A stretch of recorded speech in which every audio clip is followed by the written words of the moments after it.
Hey guys, just wanted to give you a heads up that on November 24th and 25th, we are going to be hosting a free 2-day trading summit. Link is going to be in the show notes. Make sure you attend. We have some very special guests coming. And of course, we're going to give you the awesomeness that we always do with our Tier 1 trading workshops. So check it out, register, save your seat, and I'll see you guys there.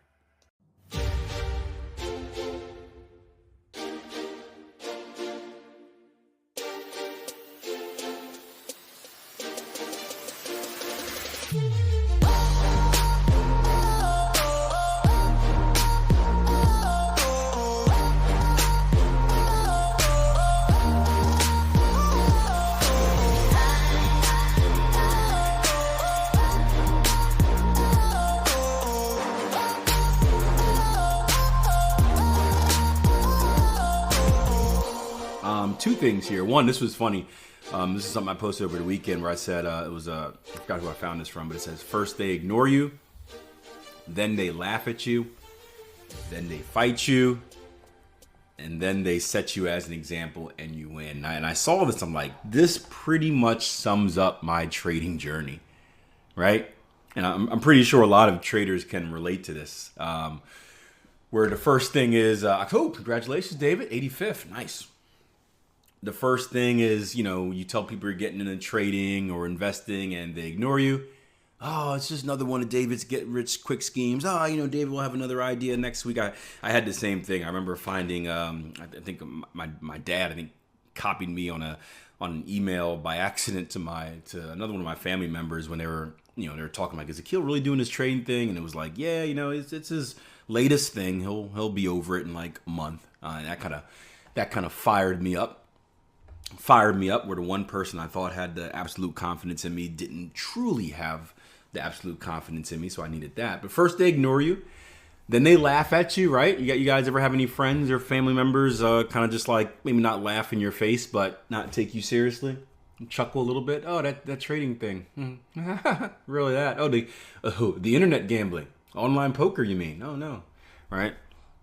Then they laugh at you because and this goes for anything, not just trading. Whenever you're we talk a lot about the comfort zone and the comfort bubble and how 80%, probably even more, lie within it. And by that, just by the rules of numbers, right? If 80% or 90% of people are within this comfort zone, this comfort bubble, those who try to branch out, and branching out is doing something different than the norm, you are the minority, right? You're doing something idiotic. Why would you take all that risk? Isn't it risky? Like, yeah, it's risky. Yes, that's the whole point. Got to risk it for the biscuit, right? So they laugh at you, and really when they laugh at you guys, I didn't understand this till later on in my career, but when they laugh at you, it's a defense mechanism that they use against being feeling guilty themselves. Did you guys know that? I actually ran into, I thought about this. There was a young lady I coached, track and field, and there was an injury where a girl snapped her ankle, and it was bad. You can hear it. You knew it was you knew what it was right away. I don't know if any of you guys have ever heard like a broken bone or a snapped ankle. It was it. And she's sitting there laughing, right? Everyone else is like, ooh, people are throwing up, and she's like laughing. And I'm like, and I asked her later, I'm like, what was it? And she's like, I'm sorry, coach, I didn't mean any disrespect. Like, they know it. Like, I just have I have a nervous laugh. That's that's how I soothe myself in bad situations. I laugh. And it made me think about it for a little bit, because that was my first time experiencing. I'm like, it makes sense. We all have kind of the thing that we do. And people tend to shift blame, whether it's trolls on the internet or people in your family, friends. But when they feel guilty, there's something that they typically do, and many times in trading or entrepreneurship in general or anything, they tend to kind of push the blame on you instead of pushing it to someone else. So that's the next step. They fight you on it. They fight you on following your dreams, right? You go through this period where you're struggling, and they kind of beg you should stop, man. Go back to that job. You had a nice, easy job. You're getting a nice paycheck. Why are you wasting your time doing this? You're not getting any sleep. And then what happens right after they eventually ignore you, and you become successful, all of a sudden you become the person they brag about. oh yeah, I had this buddy Cody, man. Yeah, he ventured off on this trading thing a few years ago. Now he's successful. It's like, wait a minute, man. You were the same guy that was like bashing me when I did it. And so it's always funny how that happens. And you can take anybody in any position of success, right? You can even take, you look at sports players or something like that, where it's like, you look at LeBron James's and stuff like that. And LeBron James is what, 30, he's my age, 35, 36, and still at the top of his game, right? But think about how many people when he's growing up, like probably made fun of him for like, why are you out? Why are you in the court? As a matter of fact, no. Here's a better example. Jimmy Butler, he's a basketball player, not a superstar, but a star.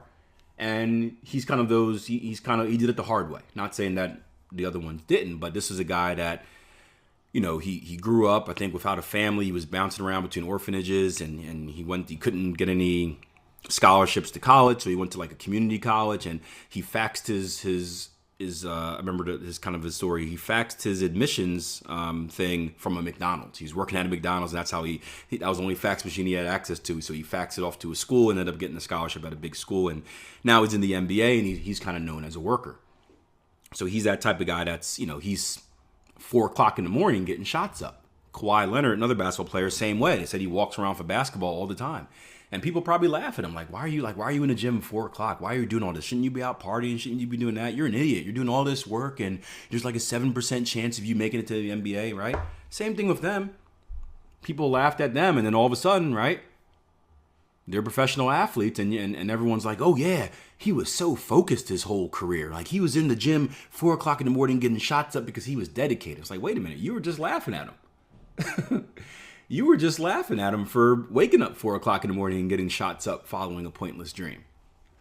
So it's so interesting how people shift once you become successful, you're all of a sudden the example. But before you're successful, most people, they try to clown you, they try to make fun of you, they try to hold you back, and that switch is so quick.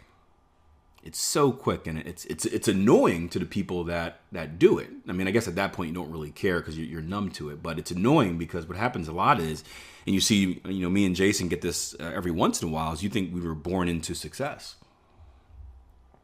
Like, people don't see the years of struggling as a trader. We're fortunate enough to be in the position where we're at right now, but you don't see all the struggle. You guys are at the workshop where Jason shared his story about growing up in like a 1-bedroom flat and all that fun stuff. People don't see that part of it, right? They look at that instead of, they used to laugh at that stuff, and they look at it as a kind of an essential part of the story. So it's always interesting. I got this question the other day. If success rate is 10%, then why do you even try? I get that a lot, and my answer is because it's 10%. I had that same conversation on the internet the other day, where it was like, what's the point of even trying? I'm like, because it's 10%. I'm like, look, my mentality, if you tell me 1% of people have a chance of being successful and there's 100 people in a room, I feel very sorry for the other 99. That is my mindset, where if you say if you put me in a room with 100 people, and you say 1% of you are getting out, the first thing I'm doing, I'm looking around, I'm saying, sorry guys, nothing personal, but I got to win. Like, that's the mentality. 10%, even better. 9 of you can join me. 9 of you can join me. Come on. I'll take 9 more with me. Let's do this. We could team up, right? We could team up. But yeah, it's a lot of people ask that question, why even try it? And that's, if you go back, I mean, the urgency is life. Like, here's the thing, right? We're on a ticking clock, right? None of us we never know when the clock is going to end or anything like that. But I think we can all agree that one day we will run out of time and die, right? We are on a ticking clock. One day we will run out of time and die. We get one life. And you have 2 choices, right? And people don't see this urgency until it's too late, until they're on their deathbed, unfortunately, and they're sitting back with regrets. They're like, man, I wish I would have done more. Right? We get one life. This is the fourth quarter of a game. This is stoppage time, man. It's over after this, right? You got to make the best of it. So if I'm going to die anyway, if we already know the result, The result is death. There's no other way. It happens. If I'm going to die anyway, I'm going to have the best experience. I'm going to put myself in a position to have the best experience, not only for myself, but to push future generations forward as well. And that's the driver. I mean, that's the driver for me, at least. I want to enjoy life. And how do I enjoy life? By achieving freedom of time, time freedom. How do I achieve time freedom? Well, that starts with financial freedom. Financial freedom, or money, is a tool that can buy you time. So you work backwards, just like we talked about last week with goal setting, right? What's the bigger goal? Freedom of time. All right, what do I need to achieve that? Financial freedom. Well, how can I go about achieving financial freedom? Boom, boom, boom, boom, boom. And you take those chances because you know, and you can do the math if that's the goal, right? If time freedom is the goal, you know it takes financial freedom to achieve time. You know you need to do wealth creation, right? If I am comfortable in a job, and there's nothing wrong with being comfortable in a job, but if I'm comfortable with a job and I'm doing nothing more to push myself towards that goal, right? I already know the answer. I'm not going to achieve it. So like, what's the point of me staying there? So if you know what you want to achieve and you know what it takes to achieve it, you've got to start taking deliberate actions to do it. Or else you already know the answer. Now, again, it depends on if your goal is, if you don't want freedom of time, then that's fine. You know, you do whatever your goal is. That's fine. But I'm talking specifically for those who talk the big talk about wanting this and wanting that. Like you gotta step up and do it. If that's what you want, don't just talk about it, do it. You gotta do it. And no matter what you're doing, it starts with taking action, right? And taking action starts with the mindset, right? Become the 10%. Switch your mindset from saying, okay, well, if only 10% make it, I don't have a chance, to you're going to be one of those 10%. Because the answer is this: why can't you? Why can't you? Does anybody have a legit reason why you can't be one of those 10%? When someone asks that question or someone says it, like, why can't you? What's stopping you?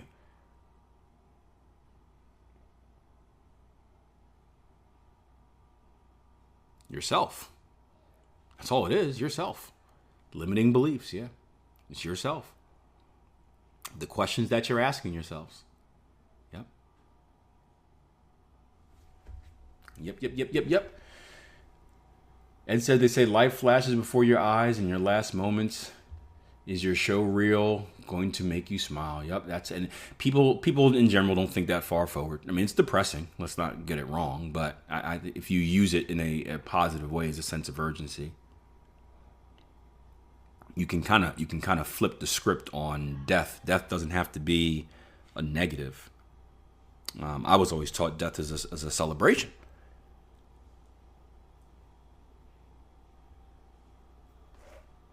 Doesn't have to be a negative, but Bobby says I get a lot of that in schools. Teachers ask what you want to do. B, student answers with uncommon career, and teacher says, no, what real job do you want? Yeah, I hope that changes. I haven't been in the school district in a while, but I was like that growing up as well. Where it's like, what do you want to be? Oh, how about you try to be this? Where they categorize you. We even have the thing where you take a test and they tell you what you probably will be. But yeah, I think, there should be no ceilings, no limits. Like I try to do that with my kids, where it's like just the feeding them the idea that you can do whatever you want. Like I try not to use the word can't. Like you can't do this. I'll rephrase it. Try it.